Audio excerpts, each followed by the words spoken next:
He was called the father of his country, a general, a revolutionary, and the very first president of the United States.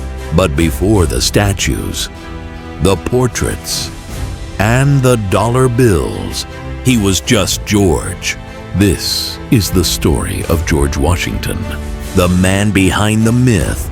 George Washington was born on February 22, 1732, in Westmoreland County, Virginia. His family was moderately wealthy, owning land and slaves, like many in the southern colonies. Young George never had a formal education beyond the basics, but he had ambition and a growing reputation for discipline and leadership. At 17, he became a land surveyor.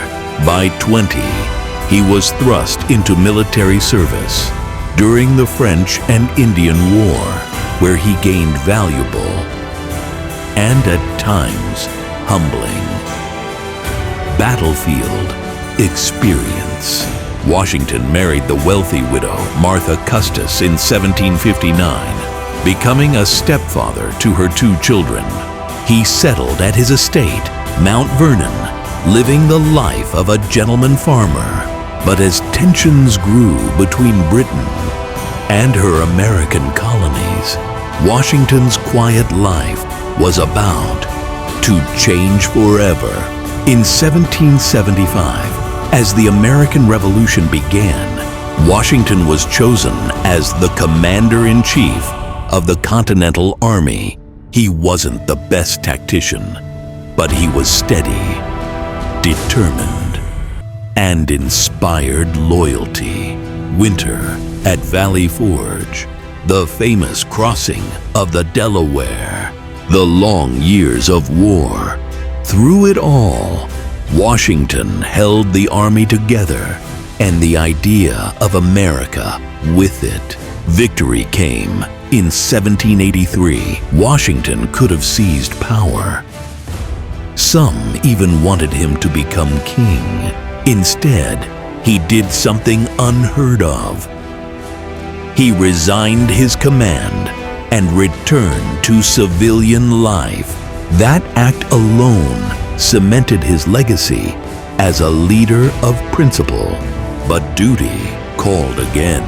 In 1789, he became the first president of the United States, unanimously elected.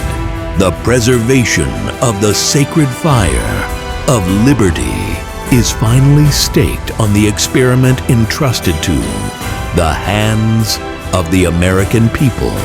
Washington served 2 terms, then stepped down, setting a precedent for peaceful transition of power.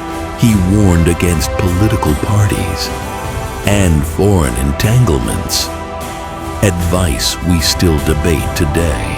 He died in 1799, but his ideals endure. George Washington wasn't perfect. He owned slaves. He struggled with ambition and public pressure, but he also embodied restraint, service, and a belief in something larger than himself. He didn't just lead a revolution, he helped define a nation. George Washington, not just a face on the dollar bill, a symbol of what it means to lead with purpose,